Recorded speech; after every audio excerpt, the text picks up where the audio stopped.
اللہ تعالیٰ قرآن میں فرماتا ہے، اور کیا تم یہ خیال کرتے ہو ہم نے تجھے کیا بیکار پیدا کیا، اور کیا تمہیں ہماری طرف لوٹ کر نہیں آنا ہے۔ پیارے دوستو، کیا آپ جانتے ہیں جس دنیا کے اندر ہم جی رہے ہیں یہ ایک دھوکہ ہے، اور یہ خوبصورت دلکش نظر آنے والی دنیا ہماری آنکھوں پر ڈالا ہوا ایک پردہ ہے۔ اس پردے کے پیچھے کا منظر بہت ہی خوفناک اور بہت ہی دردناک ہے۔ جب انسان مر جاتا ہے اس وقت اس انسان کی آنکھوں کے سامنے سے یہ پردہ ہٹ جاتا ہے، پھر مرنے والا انسان ایک نئی دنیا کو دیکھتا ہے جو اس کی حقیقی اور اصل دنیا ہوتی ہے۔ اس بات کے اندر کوئی بھی شک نہیں، یہ خوبصورت نظر آنے والی دنیا کو چھوڑ کر اپنی اصلی دنیا میں جانا ہے۔ اس دنیا میں داخل ہونے کے بعد کبھی بھی واپس اس دنیا میں لوٹ کر نہیں آئے گا۔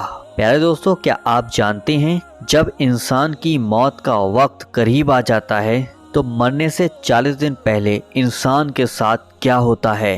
مرنے سے 40 دن پہلے فرشتے مرنے والے انسان کے بارے میں کیا کہتے ہیں، اور انسان کی موت کا فیصلہ آسمان پر کس طرح کیا جاتا ہے؟ روح نکالنے والے فرشتے انسان کے پاس آ کر کیا کہتے ہیں؟ میرے بھائیوں اور بہنوں، ان سوالوں کے جواب آج قرآن اور حدیث سے آپ کو اس ویڈیو میں دینے والے ہیں۔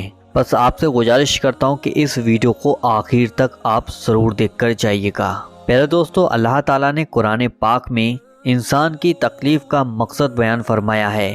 انسان کو ہم نے صرف اپنی عبادت کے لیے پیدا کیا، اور ساتھ ہی اللہ تعالیٰ نے انسان کی موت کی گھنٹی بھی بجا دی۔ ہر انسان کو مرنے کے بعد ہماری طرف لوٹنا ہے اور اپنے اعمال کا بدلہ لینا ہے۔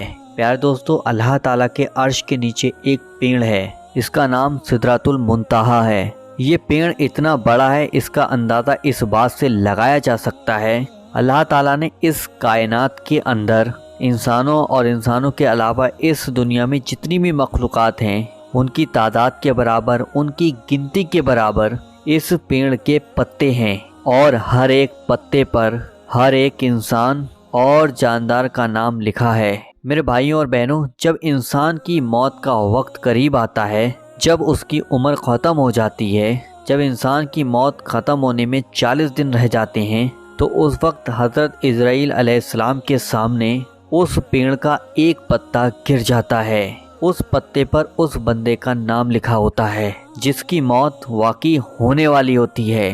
جب اس پیڑ سے جس کے نام کا پتا گر جاتا ہے تو اس وقت آسمان کے تمام فرشتے تو اس شخص کو مردہ کہنا شروع کر دیتے ہیں، اور وہ 40 دن پہلے فرشتوں کی لسٹ میں اس کو مردہ لکھ دیا جاتا ہے۔ پیارے دوستو، اس طرح وہ انسان جس کے نام کا پتا گر جاتا ہے وہ دنیا میں 40 دن تک زندہ رہتا ہے۔ جب اس کی زندگی کے 40 دن پورے ہو جاتے ہیں تو ملک الموت اس کے پاس آتے ہیں اور اس شخص کے سامنے آ کر بیٹھ جاتے ہیں۔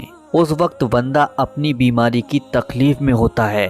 جب ان فرشتوں کو انسان دیکھتا ہے تو ان کو دیکھ کر گھبرا جاتا ہے اور ان سے پوچھنے لگتا ہے کہ تم کون ہو؟ تو حضرت ملک الموت کہتے ہیں کہ میں ملک الموت ہوں اور میں تمہاری روح کو قبض کرنے کے لیے آیا ہوں۔ تو میرے بھائیوں اور بہنوں، ان کی یہ بات سن کر وہ مرنے والا شخص اپنے منہ کو پھیر لیتا ہے اور اس وقت اس کی آنکھیں پتھرا جاتی ہیں۔ پھر ملک الموت اس شخص سے فرماتے ہیں، کیا تو مجھ کو نہیں جانتا؟ میں وہ ہوں جس نے تیری اولاد کی اور تیرے ماں باپ کی روح کو قبض کیا ہے، اور آج وہ وقت بھی آ گیا ہے جب میں تیری روح کو قبض کروں گا، اور تو دیکھ لے گا اپنی اولاد، اپنے رشتہ دار اور دوستوں کو جو تجھ سے پہلے موت کا ذائقہ چکھ چکے ہیں۔ میں وہ موت ہوں، تجھ سے پہلے دوسرے لوگوں کی روح کو قبض کر چکا ہوں، جبکہ وہ لوگ تجھ سے زیادہ مالدار تھے، قوت اور طاقت کے مالک تھے۔ پھر ملک الموت اس شخص سے پوچھتے ہیں، تم نے دنیا کو کیسا پایا؟ تو مرنے والا شخص کہے گا، میں نے دنیا کو بے وفا اور مکار پایا۔ اس کے بعد اللہ تعالیٰ کے حکم سے دنیا اس شخص کے پاس آئے گی اور اس مرنے والے شخص سے کہے گی، اے نافرمان، تو نے اپنے رب کی کس قدر نافرمانی کی ہے، کس قدر تو نے گناہ کیے۔ تجھے بہت سارے لوگوں نے سمجھایا اور نصیحت کی باتیں سنائیں، لیکن تو نے کسی کی بھی بات نہ مانی۔ تو یہ سمجھتا رہا کہ میں اس دنیا میں ہمیشہ ہمیشہ رہوں گا اور مجھے موت نہیں آنی۔ اس کے بعد وہ دنیا جسے انسان ساری زندگی محبت کرتا تھا اور اپنی آخرت کو چھوڑ کر گناہ کی طرف چلتا رہا، اس وقت وہی دنیا مرنے والے شخص سے کہے گی کہ میں تجھ سے اور تیرے اعمال سے بیدار ہوں۔ پھر اس کے بعد اللہ تعالیٰ کے حکم سے اس مرنے والے شخص کا مال اس کے سامنے آئے گا اور اس سے کہے گا، اے نافرمان، تو نے ناحق اور ناجائز طریقے سے مجھے حاصل کیا ہے اور تو مجھ کو گناہوں کے اندر خرچ کرتا رہا۔ اگر تو اپنا مال غریبوں پر خرچ کرتا تو آج میں تیرے کام آتا۔ پیارے دوستو، اس کے بعد مرنے والے کی زبان بند ہو جاتی ہے، اور جب مرنے والے انسان کی زبان بند ہو جاتی ہے تو اس کے بعد 4 فرشتے اس کے پاس آتے ہیں اور سلام کرتے ہیں۔ جب پہلا فرشتہ آتا ہے تو وہ مرنے والے شخص کو سلام کرتا ہے اور سلام کرنے کے بعد اس بندے سے کہتا ہے، اے اللہ کے بندے، میں تیری روزی پر موکل فرشتہ ہوں۔ میں نے پوری روح زمین میں تیرے رزق کو تلاش کیا، مگر میں نے تیری روزی کا ایک بھی لقمہ کہیں نہیں پایا۔ اس کے بعد دوسرا فرشتہ آتا ہے اور سلام کرنے کے بعد اس مرنے والے سے، اے اللہ کے بندے، میں تیرے پانی پر موکل فرشتہ ہوں۔ میں نے پوری روح زمین میں تیرے پینے کے پانی کو تلاش کیا، مگر تیرے پینے کے لیے مجھے ایک بھی قطرہ نہیں ملا۔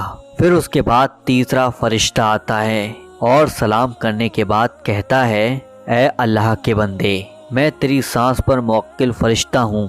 میں نے پوری روح زمین میں نے تیری سانس کو تلاش کیا، مگر تیرے لیے ایک بھی سانس نہ پایا۔ اس کے بعد چوتھا فرشتہ اس مرنے والے سے کہتا ہے اور سلام کرنے کے بعد کہتا ہے، اے اللہ کے بندے، میں تیری عمر پر موکل فرشتہ ہوں۔ تمام روئے زمین کے اندر تیری عمر کو ڈھونڈا، مگر تیری عمر کا ایک بھی حصہ نہ پایا۔ اس کے بعد نامہ اعمال لکھنے والے 2 فرشتے آتے ہیں اور اس کو اس کا نامہ اعمال دکھاتے ہیں۔ جب مرنے والا شخص اپنے نامہ اعمال کو دیکھتا ہے تو اس وقت میت کی آنکھوں سے آنسو جاری ہو جاتے ہیں اور مرنے والا شخص اپنے دائیں بائیں دیکھنا شروع کرتا ہے، اپنا نامہ اعمال پڑھنے سے ڈرتا ہے۔ اس کے بعد ملائک الموت اللہ کے حکم سے اس کی روح کو قبض کر لیتے ہیں۔ اس کے بعد مرنے والا شخص جو اس دنیا کو اپنا سب کچھ سمجھتا تھا، وہ اس دنیا کو چھوڑ کر اپنی حقیقی دنیا میں چلا جاتا ہے۔ اگر مرنے والا شخص نیک ہوتا ہے تو اس کی قبر کو جنت کے باغوں میں سے ایک باغ بنا دیا جاتا ہے۔ اگر مرنے والا شخص بد نیک ہو اور اللہ تعالیٰ کا نافرمان ہو تو اس کی قبر کو جہنم کا گھڑا بنا دیا جاتا ہے۔ اللہ تعالیٰ سے دعا ہے اللہ تعالیٰ ہمیں نیک اعمال کرنے کی توفیق عطا فرمائے اور حضور صلی اللہ علیہ وسلم کی محبت کے اندر جینا مرنا نصیب فرمائے۔ آمین اللہم آمین۔ کمنٹ باکس میں آمین ضرور لکھیے گا۔ چلیے دوستوں، ملتے ایک نئی ویڈیو کے ساتھ، جب تک کے لیے اللہ حافظ۔